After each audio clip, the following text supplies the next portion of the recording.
You ask Tiger to calculate. This deals with long addition. The final result is 13,576.432. Let's solve it step by step. Rewrite the numbers from top to bottom, aligned by their place values. Put zeros in the blank number places. Add up the digits in each column, from right to left. 0 plus 5 plus 7, equals 12. Carry 1 to the hundredths place. 1 plus 0 plus 9 plus 3, equals 13.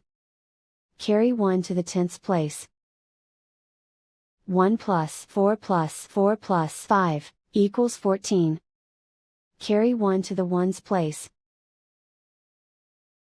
1 plus 7 plus 0 plus 8, equals 16.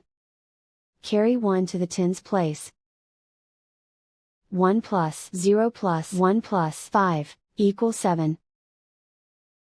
1 plus 4, equals 5. Write 3 in the thousands place. Write 1 in the 10,000s place.